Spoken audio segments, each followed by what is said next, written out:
இன்னைக்கு அரசியல் கட்சி ஆரம்பிக்கக்கூடியவங்களாம் ப்ரோ அப்படின்னு கூப்பிடுறாங்க. ஆனா காங்கிரஸ் கட்சி இன்னமும் சித்தாந்தம் கொள்கை அப்படிலாம் பேசிட்டு இருக்கிறது வந்து மக்கள் புரியும் நினைக்கிறீங்களா? விதை நெல்லை வந்து பொங்கி திங்க கூடாதுன்னு சொல்லுவான்.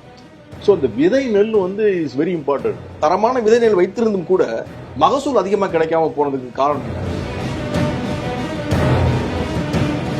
திமுக தலைமையில் தான் கூட்டணியை தொடர வேண்டும் என்பதாக ஒரு அணி, தமிழக வெற்றி கழகத்தோட கூட்டணி சேரணும் என்பதாக ஒரு அணி என்று சொல்கிறார்கள். இதுல நீங்க எந்த அணி? நான் வந்து இதுல என்ன சொல்றேன் அப்படின்னா, விஜய் அவர்கள் வந்து ராகுல் காந்தியோடு பேசியதாக சொல்றாங்க. பேசியதாக, சந்தித்ததாக, காங்கிரஸ் கட்சியினுடைய நட்பு தோழமை வேண்டும் என்று சொன்னார். அவர் முதல் மாநாட்டுக்கு ராகுல் காந்தி அழைச்சிட்டு வந்திருக்கணும்ல. சீட்டுகள் வந்து கொடுக்கப்படுவது 61 சீட்டு 25 சீட்டா மாறுச்சு. இப்ப 25 தக்க வச்சுக்க முடியுமா அப்படின்னு நிலைமை அதுல நீங்க சொல்றதை நான் ஒத்துக்கிறேன். காங்கிரஸ் கட்சி பக்கத்துல இருப்பதே வந்து திராவிட முன்னேற்ற கழகத்திற்கு வந்து ஒரு கௌரவம், ஒரு அங்கீகாரம், ஒரு பெருமை. அதை அவர்கள் புரிஞ்சு வச்சிருக்காங்க. ஏன் புரியலன்னா உங்களுக்கு வந்து எதற்காக வேண்டி ஒவ்வொரு என்னுடைய உடன்பரவா நான் யாரையும் வாழ்க்கையில சகோதரன் அழைச்சதே இல்ல, அவர் மட்டும்தான் அழைக்கிறேன்னு சொல்றாரு. அந்த அதிகமான இடங்களை கொடுப்பதற்கு சகோதர பாசம் உதவி செய்யுமா? தமிழ்நாடு காங்கிரஸ் கமிட்டியின் மேலாண்மை ஒருங்கிணைப்பு குழு தலைவர் திரு பீட்டர் அல்போன்ஸ் அவர்கள் நம்மோடு இருக்கிறார்கள். வணக்கம் சார். வணக்கம். காங்கிரஸ் கட்சியை வலுப்படுத்த வேண்டிய கட்டாயம் இருக்கிறது என்பதை உணர்ந்து கொண்டு ஒரு வருஷத்துக்கு முன்னாடி வந்து அந்த குழுவினுடைய தலைவராக வந்து நீங்க நியமிக்கப்பட்டீங்க. இந்த ஓராண்டு காலத்துல வந்து காங்கிரஸ் கட்சி எந்த அளவுக்கு வலிமையாக்கப்பட்டிருக்கிறது? இந்த கடந்த ஓராண்டு காலமாக, அதாவது அமைப்பு ரீதியாக காங்கிரஸை வந்து ஒருங்கிணைத்திருக்கிறோம். அதாவது நீண்ட காலமாக காங்கிரஸ் கட்சி வந்து ஆட்சியில் இருந்த காரணத்தினால் காங்கிரஸ் கட்சியினுடைய அமைப்பின் மேல் சரியான கவனம் செலுத்தப்படவில்லை. பார்ட்டி ஆர்கனைசேஷன், கவர்மெண்ட் எலெக்ஷன், இத மாதிரி விஷயங்கள்லே காங்கிரஸ்காரர்கள் வந்து நாடாளுமன்ற உறுப்பினர், சட்டமன்ற உறுப்பினர், அமைச்சர்கள், பிறகு பொதுத்துறை நிறுவனங்களுடைய இயக்குநர்கள், இப்படியே வந்து இவர்களுடைய வாழ்க்கையும் பொது வாழ்க்கையும் அமைந்ததே ஒழிய காங்கிரஸ் கட்சியினுடைய அடிப்படையான கட்டுமான பணிகள், கொள்கை சார்ந்த தத்துவம் சார்ந்த இளைஞர்களை வந்து இயக்கத்தோடு இணைத்து அவர்களை முறையாக வளர்த்தெடுத்து ஒவ்வொரு தலைமுறைக்கு ஏற்ப தலைவர்களை உருவாக்குதல், இதை போன்ற பணிகளை வந்து நீண்ட காலமாக காங்கிரஸ் உதாசீனப்படுத்தி விட்டது என்றுதான் நான் சொல்லுவேன். அது வந்து காங்கிரஸுக்கு நேர்ந்த ஒரு மிகப்பெரிய துரதிர்ஷ்டம். அதன் காரணமா வந்து கொள்கை ரீதியாக ஈர்க்கப்பட்ட இளைஞர்களுடைய வரவு வந்து காங்கிரஸ் கட்சிக்கு ரொம்ப குறைஞ்சு போச்சு. தத்துவார்த்த ரீதியாக காங்கிரஸ் கட்சியினுடைய ஐடியாலஜி, காங்கிரஸ் கட்சியினுடைய ஸ்ட்ரக்சர், வரலாறு, அதனுடைய தலைவர்களுடைய மகத்தான பங்களிப்பு, இதை பற்றி தெரிந்த இளைஞர்கள் வந்து புதிய வரவுகள் வரல. ஏன்னா அவங்கள வந்து நம்ம அமைப்புகளுக்குள்ள கொண்டாடல. ஆட்சியில இருந்த காரணத்தினால பார்த்தீங்கன்னா பல பேர் வந்து அரசாங்கத்தோடு நெருக்கமாக இருக்க வேண்டுவதற்காக ஒரு ஆதாய விரும்பிகள் அரசியல் செய்கிறவர்கள் வந்து நிறைய வந்து உட்கார்ந்து கொண்டார். அதாவது காங்கிரஸ்ல இருந்தாதான் பதவி, காங்கிரஸ்ல இருந்தாதான் அதிகாரத்திற்கு நெருக்கம், அதனால பல காரியங்களை சாதிக்க முடியும், பல தொடர்புகளை வளர்த்து கொள்ள முடியும் எண்ணிக்கை இருந்ததுனால ஒரு ஆதிக்க சக்திகளாக இருந்தவர்கள், பல தொடர்புகளை செல்வாக்கு உள்ளவர்கள் வந்து காங்கிரஸ் கட்சியினுடைய பொறுப்பான பதவிகளில் உட்கார்ந்து கொண்டு காங்கிரஸ் கட்சியினால் ஆதாயம் பெற்றார்களே ஒழிய அவர்களால் காங்கிரஸ் கட்சியோ பொதுமக்களோ எந்த விதமான ஆதாயம் பெறல. ஸோ அது ஒரு பெரிய கேப். உங்க கட்சி தலைவர்களுக்கு இருக்கக்கூடிய பிரச்சனை தான் கட்சி வளராம போட காரணம் சொல்றீங்க. ஆமாங்க. அதாவது செயல்பாடுகள், அதாவது சுதந்திரத்துக்கு முன்பு உருவாக்கப்பட்ட கட்சி காங்கிரஸ் கட்சி. ஆமா ஆமா, அதுவே வந்து ஒரு பெரிய பின்னாடி நினைக்கிறீங்களா? ஏன்னா ரொம்ப பழைய கட்சி அப்படிங்கிற மாதிரியான ஒரு பிம்பம் இருக்குதா இந்த இளைஞர்கள் மத்தியில? வந்து ஆகாயம், காற்று, பூமி, நிலம் எல்லாம் பழசுதான். பழசுங்கிறது இன்னைக்கு அரசியல் கட்சி ஆரம்பிக்கக்கூடியவங்களாம் ப்ரோ அப்படின்னு கூப்பிடுறாங்க. அந்த வாக்காளர்களை பார்த்தோ அல்லது தொண்டர்களை பார்த்தோ அந்த அளவுக்கு வந்து ஒரு கட்சி அரசியல் தலைவர்கள் மத்தியில் வந்து மாற்றம் அடைந்து விட்டது. ஆனா காங்கிரஸ் கட்சி இன்னமும் சித்தாந்தம், கொள்கை, அடிப்படை கட்டமைப்பு அப்படிலாம் பேசிட்டு இருக்கிறது வந்து மக்கள் புரியும் நினைக்கிறீங்களா? இல்ல, அதாவது வழிமுறைகள் வந்து மாறலாம். அதாவது அடிப்படையான தத்துவங்களை வந்து நம்ம விட்டுறக்கூடாதுல்ல. அதாவது நம்ம ஊர்ல வந்து நீங்க கிராமத்துல வந்து உரமோர்னு சொல்லுவாங்க. ஒரு உரைமோர்னு சொல்றது வந்து அது இருந்தாதான் தயிர் வந்து புளிக்கும். உரமுறை இல்லான்னு வச்சுங்க, விதை நெல்லுன்னு சொல்லுவான். விதை நெல்லை வந்து பொங்கி திங்க கூடாதுன்னு சொல்லுவான். ஸோ அந்த விதை நெல் வந்து இஸ் வெரி இம்பார்ட்டன்ட். அந்த விதை நெல்லை வந்து பத்திரமாக பாதுகாத்தாதான் நீங்க உங்களுக்கு வந்து அறுவடையும் முக்கியம் இல்லையா? அதான் காங்கிரஸ் கட்சி அதே அறுவடையில கவனம் செலுத்துதான்னு கேட்கிறேன். அறுவடை நிறைய விளைச்சல் விதை நெல் இருந்தால்தானே உங்களுக்கு வந்து அறுவடையே வரும். விதைப்பதற்கே நெல் இல்லைன்னு வச்சுங்க, நர்சரி இருக்குல்ல, நாற்றங்கால் காலியா இருந்துன்னு வச்சுங்க, எங்க இருந்து பயிர் வளரும்? இப்போ நான் என்ன சொல்றேன், நீங்க ப்ரோன்னு சொல்றதோ இல்லை இன்னைக்கு சமூக ஊடகங்கள்ல வந்து இன்ஸ்டாகிராம், ட்விட்டர், ஃபேஸ்புக்கு இதிலே வந்து அரசியல் களமாடுகிறதோ இதெல்லாம் வந்து காலத்துக்கு தகுந்த மாற்றங்கள். இதற்கு காங்கிரஸ் கட்சி தன்னை தயார் செய்து கொண்டிருக்கிறது. அதுல வந்து அது வந்து அடுத்த அது இன்னொரு கேள். ஆனா அடிப்படையான ஜனநாயகம், மதச்சார்பின்மை, சோசலிசம், எல்லோரையும் உள்ளடக்கிய பொருளாதார வளர்ச்சி, சமூக நல்லிணக்கம், சமூக நீதி, இவைகளெல்லாம் வந்து அடிப்படை. இது வந்து எந்த தலைமுறைக்கும் மாறக்கூடாது. அப்ப நீங்க சொல்றதை வச்சு பார்க்கும்போது ஒரு தரமான விதை நெல் காங்கிரஸ் கிட்ட இருக்குது. ஆனா வந்து தேர்தல் வெற்றி தானே வந்து மகசூல். அந்த தரமான விதை நெல் வைத்திருந்தும் கூட மகசூல் அதிகமா கிடைக்காம போனதுக்கு காரணம் என்ன? நீங்க சொல்றது மாதிரியான தலைவர்கள் மத்தியில் கூடிய பிரச்சனையா, இன்றைய இளம் வாக்காளர்களை வந்து கவரக்கூடிய அளவுக்கு இந்த கொள்கையில மாற்றம் அடையவில்லையா? அதாவது காங்கிரஸ் கட்சியில தான் நான் தான் சொல்றேன். காங்கிரஸ் கட்சி வந்து தன்னுடைய அரசாங்கத்தை பற்றி கவலைப்பட்ட அளவுக்கு, அரசினுடைய நிர்வாகத்தை பற்றி கவலைப்பட்ட அளவுக்கு, தேசத்தினுடைய பொருளாதார முன்னேற்றம், அடிப்படை கட்டுமானங்கள், வாழ்க்கை வசதிகள், மக்கள் நலத்திட்டங்கள், இவைகளை பற்றியெல்லாம் காங்கிரஸ் கட்சி வந்து பெரிய சாதனைகளை செய்திருக்கிறது. யாருமே இதுவரை இந்திய அரசியல் வரலாற்றில் செய்ய முடியாத சாதனைகள். இப்ப 12 ஆண்டுகள்ல மோடி வந்து அவர் செய்த சாதனை என்று விரல் விட்டு பெருசாக சொல்லக்கூடிய ஒரு சாதனை கூட செய்யல. ஆனால் காங்கிரஸ் கட்சி வந்து வரிசையாக சொல்ல முடியும். ஆனால் அவ்வளவு பெரிய சாதனைகளை அரசாங்கத்திலும் நாட்டிலும் முன்னேற்றத்திலும் வளர்ச்சியிலும் செய்த காங்கிரஸ் கட்சியினுடைய அடிப்படை கட்டுமான பணிகளிலே கவனம் செலுத்த தவறிவிட்டது. அது காங்கிரஸ் கட்சியை ஒத்துக்கொண்டு இப்ப ராகுல் காந்தி அதான் வருத்தப்படுறார்.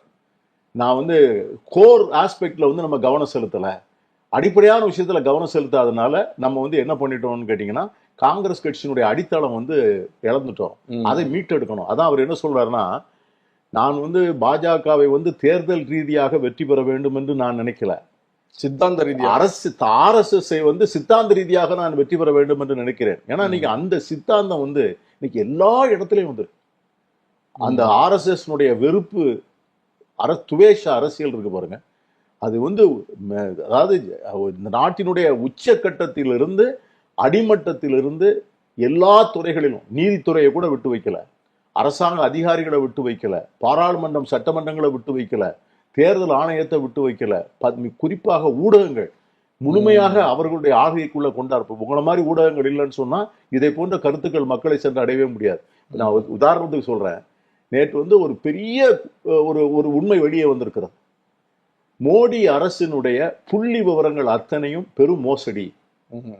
அவர்கள் மக்களுக்கு தருகின்ற அவ்வளவு புள்ளி விவரங்களும், ஜிடிபியாக இருக்கட்டும், பொருளாதார வளர்ச்சி, பணவீக்கம், இதை வேலைவாய்ப்பு ரேஷியோ, இதை பற்றி அவர்கள் முதலீடு, இதை பற்றி அவர்கள் தருகிற அவ்வளவு புள்ளி விவரங்களும் சி கிரேட் அப்படின்னு சொல்லி இன்னைக்கு IMF வந்து நேற்று சொல்லியிருக்கு. ஏன்னா நிறைய பொய்யான தகவல்களை வச்சு they have வந்து manipulated the statistics.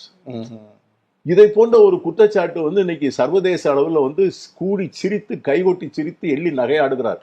ஆனா ஒரு டிஸ்கஷன் கிடையாது, ஒரு பேப்பர்ல ஒரு செய்தி கிடையாது. ஏன்னா இதெல்லாம் மோடி மயமாக்கப்பட்ட ஊடகங்கள், பெரிய செய்திகள் வந்து எதுவுமே வர்றதே இல்லை. ஸோ இதை போல சூழ்நிலையில காங்கிரஸ் கட்சி வந்து எதிர்த்து, இந்த ஆதிக்க சக்தியில் எதிர்த்து போராட வேண்டியது இருக்கு. தங்களுடைய கொள்கைகளை கொண்டு போய் சேர்க்க வேண்டியது இருக்கிறது. புதிய இளைஞர்களை வந்து ஈர்க்க வேண்டியிருக்கிறது. பரபரப்பான உலகமாய் போச்சு. இன்னைக்கு வந்து சமூக ஊடகங்கள் வந்து பாலிடிக்ஸினுடைய டைமென்ஷனையே மாத்தி போட்டுருச்சு. முன்னால நாங்கெல்லாம் வந்து இப்போ அரசியல் வாழ்க்கை ஆரம்பிக்கும் போது பத்திரிகையில ஒரு அறிக்கை கொடுக்கறதுக்காக வேண்டி அந்த பத்திரிகையினுடைய நிர்வாக எடிட்டர் வீட்டில் போய் காத்திருப்போம்.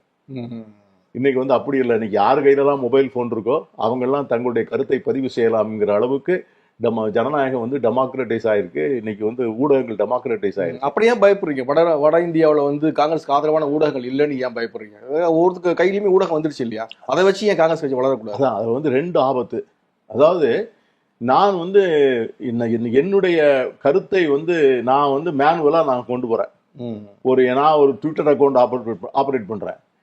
ஆனா இன்னைக்கு பாஜக என்ன இருக்குன்னு கேட்டீங்கன்னா, அவங்களுக்கு இருக்க தொழில்நுட்ப வசதி எப்படி இருக்குன்னு கேட்டீங்கன்னா, அவங்க ஆளே இல்லாமல் 25 அக்கௌண்ட் ஆபரேட் பண்ணுவாங்க.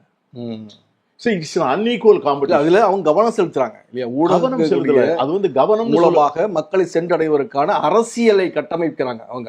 அதாவது நீங்க ஆரம்பிச்சு ஒத்துக்கிட்டீங்க, அதுல அந்த கட்டமைப்புல வந்து கவனம் செலுத்தல, இப்ப நாங்க வந்து அதுக்கான முயற்சி எடுத்துட்டு இருக்கோம்னு சொல்லிட்டு. இப்ப மிக குறிப்பாக கூட்டணி அமைச்சிட்டாலே வந்து மக்கள் பிரச்சனையை பேசக்கூடாது அப்படிங்கிற மாதிரியான ஒரு நிலைப்பாடு அரசியல் காலத்துல மிக குறிப்பாக தமிழக அரசியல் காலத்துல இருக்கிறதா நினைக்கிறேன். காங்கிரஸ் கட்சியை வளர்க்க வேண்டும் என்றால் கூட்டணியில் இருந்தா கூட ஆட்சிக்கு எதிரான, அதாவது ஆட்சிக்குனா மக்கள் விரோதமான திட்டங்களையோ மக்கள் பாதிப்பு அடையக்கூடிய சில செயல்பாடுகளையோ கடுமையா விமர்சிக்கணும் இல்லையா? அந்த இடத்துல வந்து காங்கிரஸ் தவறி விட்டது அப்படிங்கிற குற்றச்சாட்டு இருக்கு. அது கண்டிப்பா கண்டிப்பா பேசணும். இல்ல தவறி காங்கிரஸ் கட்சி தவறிட்டது அதாவது பேசுறதுக்கு, அதை ஒத்துக்கிறீங்களான்னு கேட்கிறேன். நான் என்ன சொன்னேன், அதை பற்றி நம்முடைய காங்கிரஸ்காரர்களுக்கு சரியான புரிதல் இல்லை. அது வந்து இது ஆரம்பத்துல இருந்தே, இது முதல்ல இருந்தே பாத்தீங்கன்னா காங்கிரஸ் கட்சியினுடைய ஒரு இப்ப லாக்அப் டெத் சம்பவம் நடக்கிறது, பொது இடங்கள்ல வந்து பெண்கள் வந்து பாலியல் வன்புணர்வுக்கு உள்ளாக்கப்படுறாங்க, இது போன்ற பல விதமான குற்றச்சாட்டுகள் இருக்குது, சம்பவம் நடந்து கொண்டு இருக்கிறது. அண்ணா பல்கலைக்கழக மாணவி பிரச்சனையா இருக்கட்டும், கோயம்புத்தூர் பிரச்சனையா இருக்கட்டும், பல பிரச்சனை இருக்கட்டும். ஆனா இதனிடையே வந்து தமிழ்நாடு காங்கிரஸ் கமிட்டி தலைவர் செல்வப்பிரதேசம் சொல்றாரு, மனுநீதி சோழன் மாதிரி தமிழ்நாடு முதலமைச்சர் ஆட்சி பண்ணிட்டு இருக்காரு அப்படிங்கிற மாதிரியான ஒரு கிரெடிட்டை கொடுக்குறாரு. இது மக்கள் மத்தியில வந்து ஒரு அதிருப்தியை ஏற்படுத்தும் இல்லையா? இதான் தம்பி, இந்த மாதிரி வந்து ஒரு நிலைமை காங்கிரஸ் கட்சிக்கு ஏற்பட்ட துரதிர்ஷ்டம் இருக்கே, இது வந்து இன்னைக்கு ஏற்பட்டதல்ல. இது வந்து என்னைக்கு வந்து உங்களுக்கு வந்து கூட்டணி அரசு வச்சு நம்ம வந்து கூட்டணியா தேர்தலை சந்திக்க ஆரம்பிச்சு அரசாங்கத்தில் வந்து பாராளுமன்றத்திற்கும் சட்டமன்றத்திற்கும் கூட்டணி வைத்துக்கொண்டு சட்டமன்றத்தில் உள்ள இடங்களை வந்து பாராளுமன்றத்தில் உள்ள இடங்களுக்காக விட்டு கொடுத்தோம்லவா, அன்னைக்கே வந்து இந்த செட்பேக் வந்து ஆரம்பிச்சிட்டு. என்னைக்கு வந்து 9 நாடாளுமன்ற உறுப்பினர்களுக்காக தமிழக சட்டமன்றத்தில் எந்த இடமும் வேண்டாம் என்று காங்கிரஸ் கட்சி முடிவெடுத்து ஒரு செயல்பட்டதோ அன்றையிலிருந்து இந்த செட்பேக் வந்து ஆரம்பிச்சிருச்சு. இப்ப நீங்க வந்து இடையில வந்து இன்னைக்கு நீங்க சொல்றீங்க, நீங்க செல்வி ஜெயலலிதா அவர்களோட கூட்டணி வச்சு நாங்கெல்லாம் சட்டமன்றத்திற்குள்ள இருக்கின்ற போது எங்களுக்கு இருந்த நெருக்கடி வந்து பெரிய நெருக்கடி, ஒரு ஆலோசனை கூட சொல்ல முடியாது. அன்றைய தினம் இருந்த காங்கிரஸ் தலைமை என்ன சொல்லுச்சுன்னா, அட்ஜஸ்ட் பண்ணி போங்க, அவங்கள குட் மூட்ல வச்சுக்கங்க, ஆண்டகனைஸ் பண்ணாதீங்க. ஏன்னா அங்க வந்து அவங்களுக்கு வந்து மெஜாரிட்டி தேவைப்பட்டது. காங்கிரஸ் கட்சியினுடைய சர்வேவல் அந்த சென்டர் இருக்கு பார்த்தீங்களா, அங்கே வந்து இங்க மாநில கட்சிகள் வந்து அங்க நாடாளுமன்ற உறுப்பினர்களை வைத்துக் கொண்டிருக்கின்ற போது பல சட்டங்களை நிறைவேற்றுவதற்கு, பல வந்து நம்பிக்கையில்லா தீர்மானங்கள் போன்ற முக்கியமானவற்றில் வெற்றி பெறுவதற்கு வந்து இந்த மாநில கட்சிகளுடைய தயவு தேவைப்பட்டது. அப்படின்னு சொல்லுகின்ற போது அவங்களுக்கு வந்து தமிழ்நாடு தான் அதுக்கு வந்து கேந்திரம். ஏன்னா தமிழ்நாட்டில இருந்து தான் மாநில கட்சிகளுக்கு சைசபிள் நம்பர். வேற பெரிய மற்ற ஊர்ல வந்து 30 இடம் 40 இடம் வேற எந்த மாநில கட்சியும் கிடையாது. அகில இந்திய தலைமையினுடைய தலையீடு அல்லது நெருக்கடி தான் தமிழ்நாட்டில் காங்கிரஸ் கட்சி வளரவும் போறது. அதை போன்ற ஒரு நெருக்கடி இருந்ததின் காரணமாகத்தான் வந்து காங்கிரஸ் வந்து ஒரு இண்டிபெண்டா ஒரு எக்ஸிஸ்டன்ஸ்க்குள்ள வர முடியல. ஒண்ணுங்க, அரசியல்ல வந்து தம்பி there are only 2 ஆப்ஷன்ஸ். ஒண்ணு நான் ஆளுங்கட்சியா இருக்கணும், இல்லைன்னா நான் எதிர்கட்சியா இருக்கணும்.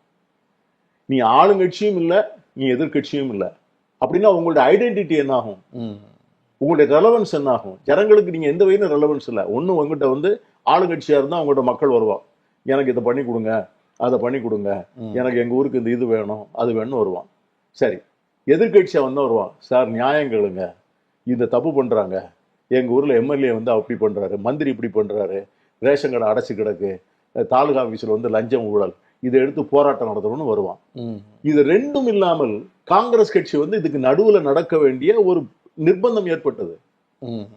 அந்த நிர்பந்தம் வந்து ஒரு நாள் 2 நாள் இல்ல, ஏறக்குறைய பெரும் தலைமுறைகளாகவே அந்த பணி வந்து நடந்து கொண்டிருந்ததுனால இன்னைக்கு காங்கிரஸ் கட்சி வந்து வேர்கள் வந்து தொடர்புல இல்லை ஜனங்கள்கிட்ட. ஸோ இப்போ அதைத்தான் நாங்கள் மீட்டு எடுக்கிறதுக்கான முயற்சியை தான் ராகுல் காந்தி வந்து கன்னியாகுமரியிலிருந்து காஷ்மீர் வரைக்கும் நடந்தார். ஜனங்களோட நெருக்கம் வேணும், சாதாரண ஜனங்கள்கிட்ட போய் அவங்களுடைய பிரச்சனைகளை உணர்ந்து கொள்ள வேண்டும் என்று ஒரு பெரிய, அது மாதிரி எந்த தலைவரும் செய்யாத ஒரு பெரிய முயற்சியை மேற்கொண்டார். அதில் கவனம் செலுத்த வேண்டும் காங்கிரஸ்கார். நான் அடிக்கடி சொல்லுவேன், எங்கள் லைஃப் டைம் இஸ் ஓவர். இப்போ நாங்கள்லாம் வந்து நாங்கள் காமராஜர் கையை பிடிச்சிட்டு வந்தவங்க. நாங்கள் வந்து வரும்போது காங்கிரஸ் கட்சியினுடைய வாக்கு வங்கி 45 விழுக்காடு. நான் வந்து இன்னைக்கு வந்து அரசியல்ல இருந்து எனக்குரிய என்னுடைய மாலை நேரம் இது, நான் போகும்போது காங்கிரஸ் கட்சியினுடைய வாக்கு வங்கி வந்து 5 விழுக்காடு. இந்த 40 விழுக்காட்டை என்னுடைய வாழ்க்கையில காங்கிரஸ் கட்சி இழந்திருக்கிறது. இதுல வந்து நெஞ்சில ஒரு பெரிய வலி. இந்த வாக்கு விழுக்காட்டை வந்து மீட்டெடுப்பதற்கான வழிமுறைகளை செய்ய வேண்டும், சொல்ல வேண்டும் என்பதுதான் மீண்டும் மீண்டும் சொல்றோம். அதை தமிழ்நாடு சார்ந்து யோசிக்கணும். நீங்க சொன்னீங்கல்ல, அது வந்து அகில இந்திய பார்வையோடு தமிழ்நாட்டை அணுகினால் தமிழ்நாட்டில் வந்து காங்கிரஸ் வந்து ரெக்கவர் ஆகும். சரி, இப்போ வந்து பொதுவாகவே வந்து காங்கிரஸ் கட்சியில பல அணிகள் இருக்கும் அப்படிங்கிற மாதிரியான ஒரு பார்வை இருக்கிறது. அது குற்றச்சாட்டை கூட முன்வைப்பாங்க. இப்ப இந்த வரக்கூடிய தேர்தலை முன்வைத்து 2 அணிகள் செயல்படுகின்றன. ஒன்று திமுக தலைமையில் தான் கூட்டணியை தொடர வேண்டும் என்பதாக ஒரு அணி, மற்றொன்று கூட்டணி ஆட்சியில் பங்கு என்பது போல விளம்பரப்படுத்தக்கூடிய தமிழக வெற்றி கழகத்தோட கூட்டணி சேரணும் என்பதாக ஒரு அணி என்று சொல்கிறார்கள். இதுல நீங்க எந்த அணியில இருக்கீங்க? இல்ல நான் வந்து இதுல என்ன சொல்றேன் அப்படின்னா, இந்த தேர்தலை வந்து நீங்க வந்து ஒரு சட்டமன்ற தேர்தலாக பார்த்து நீங்க அந்த மாதிரி கடந்து போக முடியாது. இந்த தேர்தல் வந்து ஒரு பெரிய வாட்டர் ஷெட் எலெக்ஷன் சொல்லுவாங்க.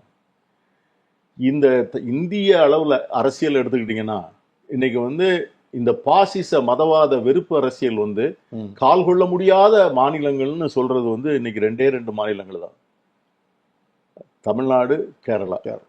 மேற்கு வங்க மாநிலத்துல கூட ஆட்சி வந்து மமதா பானர்ஜி இருந்தா கூட பாஜகவுக்கு வந்து வலுவான எதிர்க்கட்சி அங்க இருக்கிறாங்க.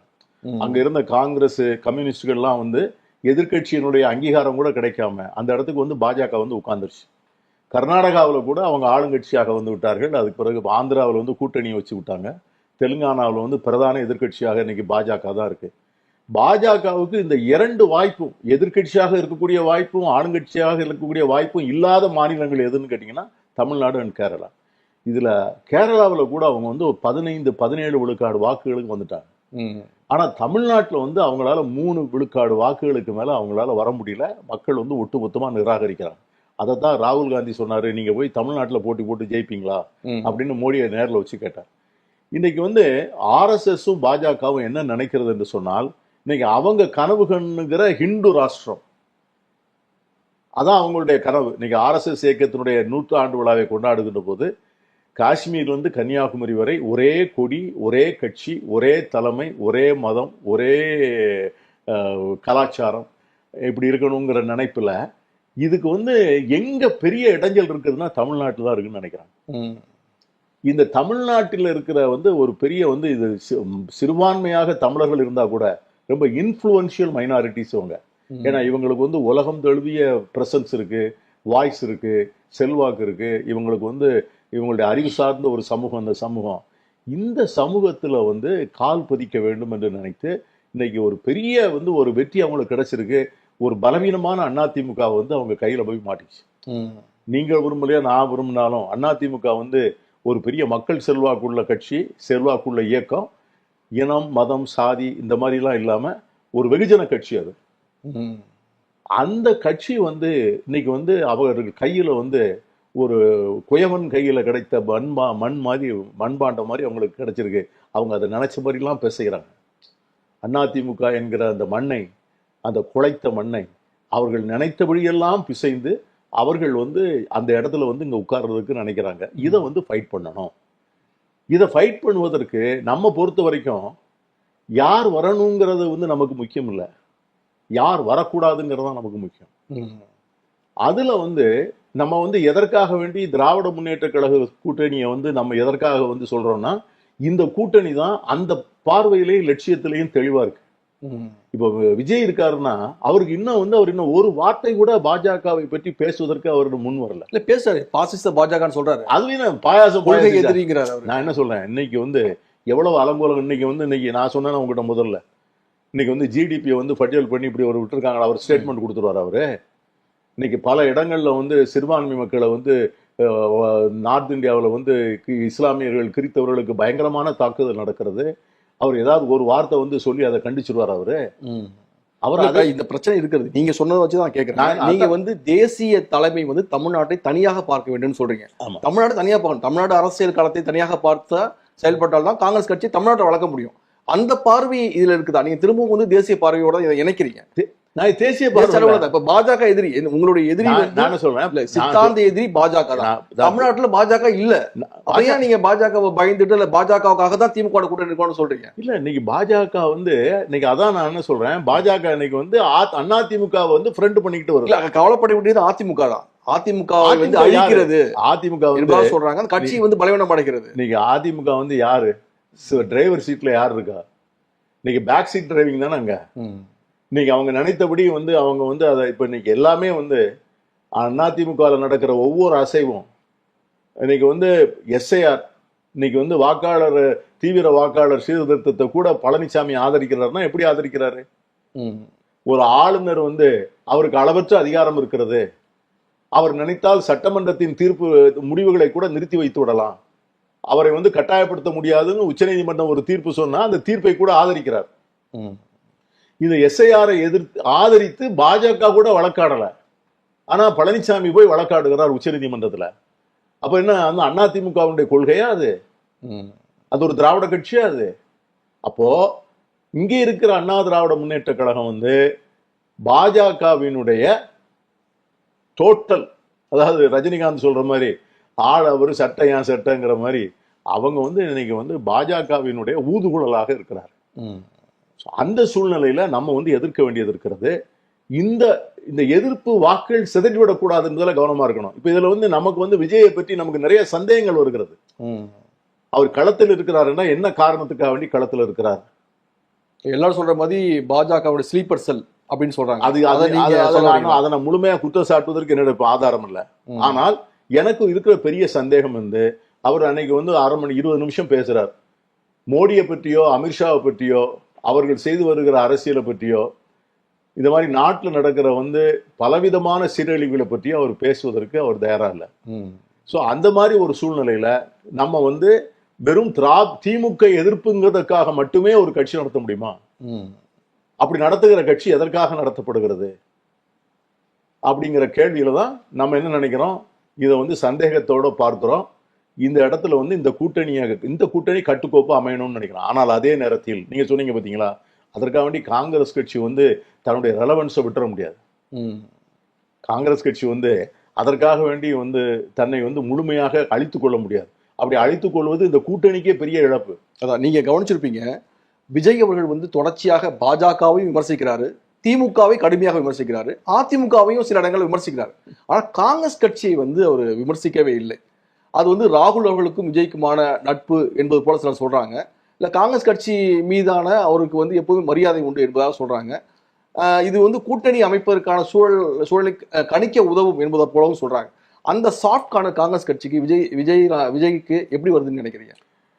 அப்படிலாம் அவர் வந்து காங்கிரஸோட அனுசரிச்சிருந்தாருன்னா கட்சி ஆரம்பிச்ச உடனே போய் ராகுல் காந்தியை பகிரங்கமா பார்த்திருக்கணும். விஜய் அவர்கள் வந்து ராகுல் காந்தியோட பேசியதாக சொல்றாங்க. பேசியதாக, சந்தித்ததாக வந்து 2 பேரும் வந்து இடையில வந்து எங்கே ஒரு இடத்தில் வந்து பார்த்து கொண்டதாக தொலைபேசியில சொல்ல போனா விஜய் வந்து கட்சி ஆரம்பிக்க சொன்னதே ராகுல் தான். இதெல்லாம் வந்து கசிவு செய்யப்படுகின்ற தகவல். நான் என்ன சொல்றேன், அவருக்கு வந்து காங்கிரஸ் கட்சியினுடைய கொள்கைகள் மேல், அதன் தலைமையின் மேல் நீங்க சொல்வதை போல ஒரு பெரிய ஈர்ப்பு. அவருக்கு ஆல் இந்தியா வந்து அவருடைய பார்வை அல்ல.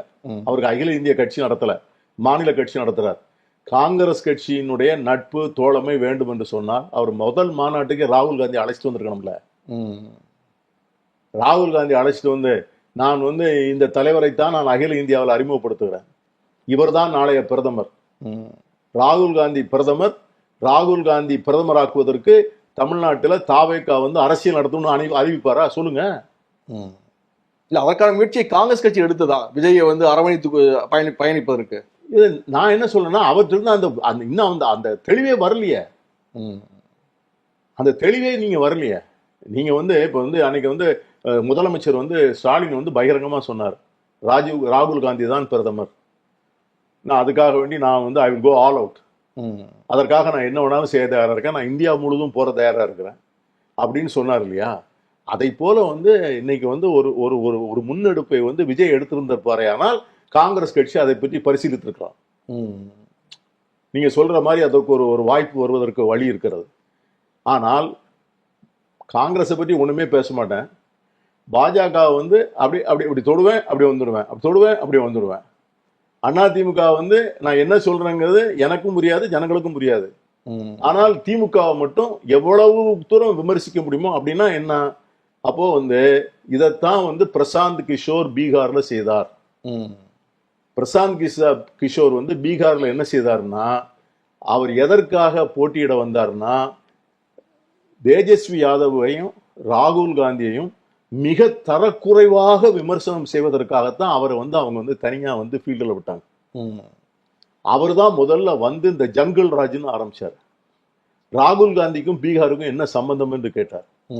இப்படி வந்து ஊடகங்கள் வந்து அவருக்கு பயங்கரமான விளம்பரம் கொடுத்தாங்க. கடைசி போரிங் டேட்டுக்கு முந்தின நாள் வரைக்கும் தேசிய ஊடகங்கள் அவர்கிட்ட 1-to-1 இன்டர்வியூ. தேஜஸ்வி யாதவுக்கு அந்த இடம் கொடுக்கல, ராகுல் காந்திக்கு அந்த இடம் கொடுக்கல. கடைசியில பாஜக சில விஷயங்களை பேச முடியாது, ஏன்னா அவங்களுக்கு அந்த தகுதி இல்லை. அந்த விஷயங்களை வந்து இவரை பிரசாந்த் கிஷோரை வச்சு பேச வச்சாங்க.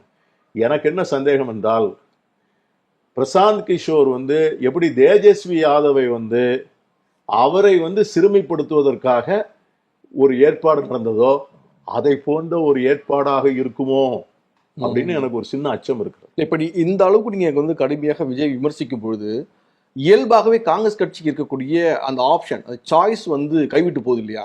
இது வந்து திமுகவிடமிருந்து சீட்டுகளை அதிகமாக கேட்டு வாங்கக்கூடிய அந்த டிமாண்ட் கெப்பாசிட்டி வந்து குறைக்கும்னு நீங்க நினைக்கலையா?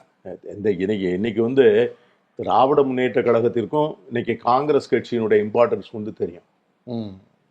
இன்னைக்கு வந்து காங்கிரஸ் கட்சி வந்து பொதுவா நீங்க வந்து காங்கிரஸ் கட்சி பக்கத்துல இருப்பதே வந்து திராவிட முன்னேற்ற கழகத்திற்கு வந்து ஒரு கௌரவம், ஒரு அங்கீகாரம், ஒரு பெருமை. இது வந்து வெறும் அதை அவர்கள் புரிஞ்சு வச்சிருக்காங்க. ஏன் புரியலன்னா உங்களுக்கு வந்து எதற்காக வேண்டி என்னுடைய உடன்புறவா நான் யாரையும் வாழ்க்கையில சகோதரன் அழைச்சதே இல்லை, அவர் மட்டும்தான் அழைக்கிறேன்னு சொல்றாரு. அது ராகுல் அவர்களும் சொல்றாரு. ஆமா, இப்ப ராகுல் தானே காங்கிரஸ். இல்ல அவரும் சொல்றாரு, நான் வந்து யாரையும் சொல்லலன்னு சொல்றாரு. மு.க. ஸ்டாலின் அவர்களை தான் சகோதரன் சொல்றாரு. ஆமா, இவர் வந்து அங்க போனா கூட அம்மாவை பார்க்காம வர்றதில்ல. எந்த நிகழ்ச்சியும் அவங்க வீடுகளில் வந்து அம்மாட்ட கேட்காம, அவங்க சோனியா காந்தி அம்மாட்ட கேட்காம செய்யறதில்ல. ஸோ காங்கிரஸ் கட்சியினுடைய தேவை, காங்கிரஸ் கட்சியினுடைய பெருமை, அதை வந்து என்னைக்கும் வந்து முதலமைச்சர் குறைத்து பேசினதாக நான் ஒத்துக்கொள்ள மாட்டேன். ஆனா சீட்டுகள் வந்து கொடுக்கப்படுவது 61 சீட்டு 25 சீட்டா மாறுச்சு. இப்ப 25 தக்க வச்சுக்க முடியுமா அப்படின்னு நிலைமை அதுல நீங்க சொல்றதை நான் ஒத்துக்கிறேன். அதுல வந்து நீங்க சொல்வது சரி. காங்கிரஸ் கட்சிக்கு கூடுதல் இடங்கள் வேண்டும். காங்கிரஸ் கட்சிக்கு வந்து அரசியல் இடமும் அதிகமான ஒரு ஒரு ஒரு ரோல் பிளே பண்ணக்கூடிய ஒரு வாய்ப்பு வந்து தமிழ்நாட்டில் கிடைக்கணும். ஏன்னா காங்கிரஸ் கட்சி வந்து நாளாக நாளாக அதனுடைய தளம் குறைந்து போவது திராவிட முன்னேற்ற கழகத்தினுடைய எதிர்காலத்துக்கே நல்லதில்லை. காங்கிரஸ் கட்சி வந்து ஒவ்வொரு நாள் நாங்கள் வந்து 1900, 2005, 2011 அவர்கள் 91 இடம் தான் இருக்கிறாங்க. அவங்க வந்து அன்னைக்கு வந்து அவங்களுக்கு பெரும்பான்மை இல்லை. ஆனா அன்னைக்கு நாங்கள் அமைச்சரவையில் இடமே கேட்கல. ஏன்னா அன்னைக்கு வந்து தேசம் இருந்த நிலையில வந்து காங்கிரஸ் கட்சிக்கு பல்வேறு வாய்ப்புகள் இருந்தது. மத்தியில் ஆட்சியில் இருந்தது, பல மாநிலங்கள் ஆட்சி இருந்தது. இன்றைக்கு வந்து காங்கிரஸ் கட்சி வந்து எல்லாவற்றையும் இழந்து நிற்கிறது.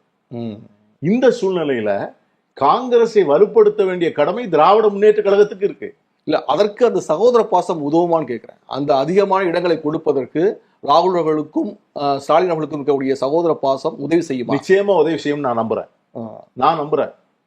ஏன்னா போன தடவை கூட அவர் சொன்ன பிறகுதான் அவ்வளவு சீட்டு கொடுத்தாரு, 10 சீட்டு கொடுத்தாரு பாண்டிச்சேரியோட சேர்த்து. அது முன்னாடி கொடுத்த சீட்டு தக்க வச்சுட்டீங்க, அவ்வளவுதானே. அதிகம் கிடையாது. அதை வந்து முதல்ல வந்து 4, 5ன்னு சொன்னாங்க. பட் ராகுல் காந்தியுடைய இன்டர்வென்ஷன் வந்த உடனே கொடுத்தாரு. அது மாதிரி இந்த தடவை வந்து கூடுதல் இடம் வேணும்னு நானும் கேட்கிறேன். எங்களுக்கு கூடுதல் இடம் வேணும், எங்களுக்கு வந்து முடிவெடுக்கிற இடத்துல எங்களுக்கு ஒரு பிரசன்ஸ் வேணும். அது ஆட்சியில் அதிகாரம்ங்கிறதுலாம் அடுத்த கட்டம். நாங்க வந்து கூட்டணின்னு வந்த பிறகு நாங்க வந்து ஆளுங்கட்சி எம்எல்ஏ இல்லாத இடத்துல நாங்க தானே ஆளுங்கட்சி எம்எல்ஏ. அந்த செல்வாக்கு, அந்த ரோல் வந்து அவங்களுக்கு வேணும்ல. இப்ப கூடுதல் இடங்கள்னா நீங்க என்ன எண்ணிக்கை வரையறுக்கிறீங்க? ஏன்னா வந்து சில பேர் சொல்றாங்க ஒவ்வொரு நாடாளுமன்ற தொகுதிக்கும் ஒரு சட்டமன்ற உறுப்பினர் அப்படி அடிப்படையில் ஒரு 39 தொகுதியாவது கொடுக்கணும்னு சொல்றாங்க. உங்களுடைய கணக்கீடு என்னவா இருக்கு? என்னுடைய ஆசை வந்து எனக்கு வந்து பெரிய ஆசை இருக்கு. 50 இடம் 60 இடம் கேட்கணும்னு ஆசை இருக்கு. பட் கள யதார்த்தம்னு ஒண்ணு இருக்கு. அதாவது நான் என்ன சொல்றேன், வியாபாரம் படியணும்னா நடைமுறையில வியாபாரம் பண்ணாதான் படியும். இது வந்து அரசியல் வந்து கிவ் அண்ட் டேக் தான். யாருக்கு என்ன எப்பொழுது எவ்வளவு கிடைக்கிறது என்பதுதான் வந்து அரசியல். கல யதார்த்தம்னா காங்கிரஸ் கட்சி அந்த அளவுக்கு வலிமை இல்லைங்கிறது சொல்லல. திராவிட முன்னேற்ற கழகத்துக்கு இருக்கிற நெருக்கடி என்ன இருக்கு? மற்ற கூட்டணி கட்சிகள் கட்சிகள் பிரித்து கொடுக்கணும். புதிய கட்சிகள் வருவதற்கு காத்திருக்கிறார்கள். இந்த இடம் வந்து அவர்களையும் வந்து சேர்த்து பிடிக்க வேண்டிய கட்டாயம் இருக்கிறது. அவர்களை கொண்டு போய் நம்மால் கொண்டு போய் 1 சீட்டு 2 சீட்டுக்காக வேண்டிய அவங்களை கொண்டு போய் நீங்க வந்து பாஜகவினுடைய பிடியில தள்ள. ஏன்னா பாஜக பிடியில தள்ளிட்டா இந்த 2 இடங்கள் மட்டும் போவதில்லை, எதிர்காலத்தில் இந்த கட்சியவே அப்படி கபலீகரம் பண்ணிடுறாங்க. ஒரு கட்சியினுடைய உறுப்பினர்கள், தலைவர்கள் அவங்க எல்லாருமே வந்து ஒரு கடத்துக்கு போது பாஜக ஆயிடுவாங்க. அது தமிழ்நாட்டுக்கு நல்லதில்ல. ஸோ அந்த மாதிரி இருக்கிற சூழ்நிலையில திராவிட முன்னேற்ற கழகத்துக்கு இருக்கிற நெருக்கடியை உணர்ந்து கொண்டு அதே நேரத்தில் காங்கிரஸ் கட்சியினுடைய அவங்களுடைய அங்கீகாரமும் அதனுடைய பெருமையும் குறைந்து விடாமல் ஒரு வயா மீடியா. இப்ப இந்த பீகார் தேர்தலுடைய தோல்வி தமிழக அரசியலில் எதிரொலிக்கும் என்பதாக சொல்றாங்க. அது காங்கிரஸ் கட்சிக்கு தேசிய அளவில் வந்து ஒரு பின்னடைவா தான் இருக்கு. தமிழகத்துல என்ன மாதிரியான ஒரு பின்னடைவா இருக்கும்னு நீங்க நினைக்கிறீங்க? அதாவது தேசிய அளவுல வந்து பீகார் தோல்வி என்பது எல்லாருமே வந்து ஒரு ஒரு மனசோர்வும் வந்து ஒரு பெரிய வந்து ஒரு அதாவது தீமையும் கேடும் இவ்வளவு பெரிய செல்வாக்கோடு உட்கார்ந்து இருப்பதை பார்த்தா ஒரு சோர்வு வரதான் செய்யும். அந்த போன்ற ஏன்னா ஒரு இத்தனைக்கும் ராகுல் காந்தி அவர்கள் மிக தீவிரமாக பிரச்சாரத்தை மேற்கொண்டாங்க, பேரணி நடத்தினாங்க, வாக்கு திருட்டுக்கு எதிரான பல ஆதாரங்களை வெளியிட்டாங்க. அப்படி இருந்தும் கூட அது இவ்வளவு பெரிய தோல்வி அங்க ஏற்படுறது அந்த காரணம் தோல்வி வந்து பெரிய உங்களுக்கு அளவில் விமர்சிக்கப்படுது. நான் வந்து நீங்க நிருபர் உங்களுக்கு நிறைய விஷயங்கள் தெரியும். 20 ஆண்டு கால ஆட்சி பீகார்ல. அந்த 20 ஆண்டு காலத்துக்கு பிறகு பீகார்ல எதுவும் மாற்றம் நடந்துடல. வேலை வாய்ப்புகள் கூட்டிடல, அடிப்படை கட்டுமானங்கள் வளர்ந்துடல, கல்வி வளர்ந்துடல, மருத்துவ வசதி வளர்ந்துடல, சட்டம் ஒழுங்கு வளர்ந்துடல. அதற்கு பிறகு 198 இடம் எப்படி ஜெயிக்க முடியும்? ஜனநாயகத்தில் வந்து எத்தனை 150 இடம் ஜெயிங்க, 45 இடம் ஜெயிங்க, மெஜாரிட்டி கவர்மெண்ட் ஃபார்ம் பண்ணுங்க. அது வந்து இயற்கையா நடக்கக்கூடியது. இன்னும் ஒண்ணு கேளுங்க, ஒவாசி கட்சி எப்படி 5 இடத்துல ஜெயிக்க முடியும்? ஒவாசி கட்சியும் தேஜஸ்வி கட்சியும் அடுத்த இடத்துல போட்டியிடுகிறது. ஒவாசி கட்சி வந்து ஜெயிக்குது. என்ன காரணம்? நீங்க தேஜஸ்வி கட்சி தோக்குறதுக்கு என்ன சொல்றீங்க? 10,000 ரூபாய் வாங்கின பெண்கள் வந்து தேஜஸ்விக்கு ஓட்டு போடல, அவங்க வந்து மோடிக்கு ஓட்டு போட்டாங்க. அப்ப அதே 10,000 ரூபாய் வாங்கின பெண்கள் வந்து இந்த ஒவாசி நிக்கிற இடத்துல வந்து எப்படி வந்து மோடிக்கு ஓட்டு போடாம ஒவாசிக்கு ஓட்டு போட்டாங்க? அதாவது இந்துத்துவாவை வந்து ஆழமாக பிரச்சாரம் செய்யக்கூடிய ஒரு கட்சி பாஜக. ஆனா வந்து சிறுபான்மையினர் கூட வந்து நம்பாத ஒரு கட்சியாக காங்கிரஸ் கட்சி இருக்கிறது. அதை தான் நான் சொல்றேன். நீங்க வந்து அந்த இடத்துலதான் வந்து காங்கிரஸ் கட்சியை வந்து நிர்மூலமாக்குவதற்கு வந்து புதிய தொழில்நுட்பம். இப்ப நமக்கு நிறைய விஷயங்கள் வந்து இப்பதான் ஒன்னொன்னா வெளியே வருகிறது. இப்ப இந்த பெகாசஸ்ன்னு சொல்லி வந்து இஸ்ரேல்ல இருந்து வந்ததை எனக்கு ஒரு நண்பர் வந்து நாளைக்கு தான் எழுதியிருக்கிறாரு. பீகாரிலிருந்து வாக்காளர்களை சேர்க்கலாம்னு இப்போ ஆர்டர் போடுறாங்க இங்க தமிழ்நாட்டுல. பீகாரில் வந்து எஸ்ஐஆர்ல வந்து நீங்க வாக்களிச்சு உங்க பதிவு இருந்ததுன்னா அது வந்து இங்கே சான்றாவணமாக கொடுத்து இங்கே வாக்கு பதியலாம் என்று சொல்ல ஒரு தனி உத்தரவு வருகிறது. அவர் என்ன சொல்றாரு? அவரு இதுல கவனமாக இருங்க. இந்த ஒரு நபர் இந்த பீகார்ல இருந்தோ வெளி மாநிலத்திலிருந்தோ அவங்க ஐடென்டிஃபை பண்ணி வர்ற ஒரு நபர், அவர் ஒரு பட்டனை அமுத்துகின்ற போது ஒவ்வொரு பட்டனுக்கும் 100 ஓட்டு விழுங்குறார். அவர் சொல்றது எனக்கு வந்து லெட்டர்ல எனக்கு அனுப்பிச்சிருக்காரு. ஒரு பட்டன் அவங்க அனுப்பிச்சாங்கன்னா 100 ஓட்டு விழும். அதனாலதான் ஏன்னு கேட்டீங்கன்னா வாக்காளர்களுக்கு வந்து தேர்தலுக்கு முந்தைய நாள் வரை வந்து சேர்க்கிறாங்க வாக்காளர் பட்டியல. அது வந்து எதிர்கட்சிகளுக்கு வந்து தெரியவே தெரியாது. எதிர்கட்சிகளுக்கு கொடுக்கப்பட்ட வாக்காளர் பட்டியல் என்ன கொடுக்குறாங்க? 1 மாசம் 2 மாசத்துக்கு முன்னால தயாரிக்கப்பட்ட வாக்காளர் பட்டியல். அதற்கு பிறகு இப்ப பீகார்ல பாத்தீங்கன்னா ஏறக்குறைய வந்து லட்சக்கணக்கான வாக்காளர்களை வந்து தேர்தல் அறிவிச்ச பிறகு நாமினேஷன் ப்ராசஸ் ஸ்டார்ட் பண்ண பிறகு அவங்க சேர்த்திருக்காங்க. இந்த வாக்காளர்கள் யார்? இவங்க வந்து பல ஊர்கள் இருந்து ட்ரெயின்ல இருந்து ஆட்களை கொண்டு வர்றாங்க. சோ இவங்க எல்லாருக்கும் எப்படி வேணா என்ன சிஸ்டம் அப்படின்னு சொல்றாங்கன்னா, இவங்க ஒரு ஓட்டை வந்து இவங்க பிரஸ் பண்ணிட்டாங்கன்னா ஒருத்தருக்கு வந்து 25, 40, 50 அப்படி ஓட்டு விடும். அது வந்து அவங்க சயின்டிபிக்கா ப்ரிப்பேர் பண்ணி எந்தெந்த கான்ஸ்டிடுவன்சில வந்து அவங்களுக்கு என்னென்ன ஓட்டு வேணுமோ அதை மட்டும். அதுதான் சொல்ல மாதபுரா கான்ஸ்டிடுவன்சில பாத்தீங்கன்னா ஒரு அசம்பிளில வந்து 1.5 லட்சம் ஓட்டு வாங்குறாங்க. எல்லா அசம்பிளி செக்மெண்ட்லயும் தோக்குறாங்க. கர்நாடகாவில் ஒரு அசம்பிளி செக்மெண்ட்ல வந்து 1.5 லட்சம் ஓட்டு டிஃபரன்ஸ் வாங்கி அவர் ஜெயிக்கிறார், அந்த எம்பி ஜெயிக்கிறார். அதைத்தான் வந்து சுட்டி காமிக்கிறாங்க. ஸோ இத மாதிரி விஷயங்கள் இருக்கின்ற போது நீங்க வந்து தேர்தல் ஆணையம் தேர்தலுக்கு முதல் நாள் வரை 10,000 ரூபாயை கொண்டு போய் பெண்களுக்கு கொடுக்குறீங்க. அதை வந்து தேர்தல் ஆணையம் வந்து ஆதரிக்கிறது, அங்கீகரிக்கிறது, அனுமதிக்கிறது. அந்த மாதிரி ஒரு தேர்தலில் வந்து நீங்க எப்படி வந்து களத்தில் நின்று வெற்றி பெற முடியும்? இதுதான் இன்னைக்கு இருக்கிற பெரிய சேலஞ்ச். அதைத்தான் ராகுல் காந்தி சொல்றாரு. இதுவரை இது இருக்கின்ற வரை, இந்த சிஸ்டம் இருக்கின்ற வரை இந்த தேர்தல் ஆணையர் வந்து பிரதமர் மோடியின் அமித்ஷாவுடைய பெர்சனல் சாய்ஸ். உச்ச நீதிமன்ற நீதிபதி வந்து அந்த குழுவில் இருந்தார். ஆனா அந்த உச்ச நீதிமன்ற குழுவை வந்து நீதிபதியை வந்து நீக்கிவிட்டு அந்த இடத்துல வந்து தனக்கு வேண்டிய கேபினெட் மந்திரின்னு சொல்லி அமித்ஷாவை நியமித்துக் கொண்டார். அப்படி பொறுக்கி எடுக்கப்பட்டவர் தான் இன்றைக்கு இருக்கிற தலைமை தேர்தல் ஆணையர். ஸோ இவர் வந்து இருக்கிற வரைக்கும், இந்த சிஸ்டம் இருக்கிற வரைக்கும் தேர்தலை சந்திப்பது என்பதே வந்து ஒரு கேள்விக்குரிய. அது தமிழ்நாட்டிலையும் பாதிப்பு ஏற்படுத்துமா? பாதிப்பு ஏற்படுத்துவதற்கு முயற்சிக்கிறாங்க. ஆனா இன்னைக்கு அவங்களுக்கு என்ன வந்து நீங்க பாத்தீங்கன்னா இன்னைக்கு நேற்று ஒரு ஆர்டர் போட்டிருக்காங்க பாருங்க. என்ன போட்டிருக்காங்க அப்படின்னா, நீங்க 2002, 2005 ஓட்டர் லிஸ்ட்ல பேர் இருந்தாலும் பரவாயில்ல, இல்லாட்டாலும் பரவாயில்ல, நீங்க ஃபார்மை கொடுங்க, உங்களை சேர்த்துருவோம்னு சொல்றாங்க. அந்த மாற்றம் என்ன திடீர் மாற்றம்? இதுவரைக்கும் நாங்க எல்லாரும் போய் 2002 ஓட்டர் லிஸ்ட்டை பார்த்து 2005 ஓட்டர் லிஸ்ட்டை பார்த்து அதுல பேர் இருக்கான்னு தேடி அதுக்கு ரொம்ப கஷ்டப்பட்டு பல ஊர்களுக்கு வந்து போய் அந்த டவுன்லோட் பண்ணி நீ எல்லாம் கஷ்டப்பட்டு ஃபில்லப் பண்ணி கொடுத்தா. ஏன்னு கேட்டிங்கன்னா இந்த பீகார்லேருந்து வர்றவங்களுக்கு அதெல்லாம் இல்லை. ஸோ அவங்களுடைய பேர் விடுபட்டு போயிடும். அதுக்காக வேண்டி அதை மாத்துறாங்க. ஸோ வெளி மாநிலத்திலிருந்து ஒரு தொகுதியில வந்து 1000 ஓட்டு சேர்த்தா போறோம். ஒரு 1000 ஓட்டு சேர்த்தா ஒரு ஓட்டுக்கு நீங்க 10 ஓட்டுன்னு வைங்க. அப்போ எவ்வளவு 10,000 ஓட்டு வந்துடும் இல்லையா? அந்த ஆபத்து இருக்கிறது பெரிய ஆபத்து. தமிழ்நாட்டுல வந்து நம்ம விழிப்புணர்வோடு இருக்கணும். சரி, இப்ப நீங்க ஏற்கனவே வந்து ஒரு விஷயத்தை கடந்து போறீங்க, கூட்டணி ஆட்சி அப்படிங்கிற ஒரு விஷயத்த. பலமுறை வந்து காங்கிரஸ் கட்சி கூட்டணி ஆட்சி கூட்டாட்சியில வந்து அங்க வைக்கக்கூடிய வாய்ப்பை தவற விட்டு விட்டது என்பதாக பல தலைவர்கள் வந்து வருத்தம் தெரிவிக்கிறாங்க. இன்னும் சொல்ல போனா காங்கிரஸ் கட்சியில் 5 குழுவில் இடம்பெற்றிருக்கக்கூடிய ராஜேஷ்குமார் அவர்கள் கூட அந்த கருத்துல வந்து உறுதியா இருக்கிறார். இந்த கூட்டணி ஆட்சிக்கு வந்து திமுகவை சம்மதம் தெரிவிக்க வலியுறுத்தணும் அப்படிங்கிற மாதிரியான எண்ணத்தை பத்தி நீங்க என்ன நினைக்கிறீங்க? நான் அதை பற்றி பேசக்கூடிய டைம் வரலன்னு நான் நினைக்கிறேன். நீங்க வந்து இன்னைக்கு வந்து கூடுதல் சீட்டு கேளுங்க, நீங்க வாங்கின சீட்ல அதிகமா ஜெயிங்க. தேர்தல் முடிவுகள் வருவதை பொறுத்து எப்படி எப்படி வந்து அந்த தேவைகள் வருகிறதோ அது தன்னால இன்னும் அமையும். இப்ப 2006 நடந்த மாதிரி 26 நடக்காது. அதனால இன்னைக்கு வந்து நம்ம அதை பற்றி பேசி ஒரு தேவையில்லாமல் வந்து ஒரு வாதத்தை உண்டாக்கி நம்முடைய கூட்டணி கட்சிக்காரருடைய மனதிலையும் நம்ம சில காயங்களை ஏற்படுத்த வேண்டாங்கிறது என்னுடைய நிலைப்பாடு. நம்ம எவ்வளவு அதிகமா சீட்டு கேட்கணுமோ அதை கேட்போம். அதுல வந்து முதலமைச்சர் அவர்களை நேரா பேசுவோம், நம்முடைய ராகுல் காந்தி அவர்களை விட்டு பேச சொல்லுவோம். வாங்குகிற சீட்ல வந்து வெற்றி பெறணும். நம்முடைய ஸ்ட்ரைக் ரேட் வந்து 85% 90% இருக்கணும்.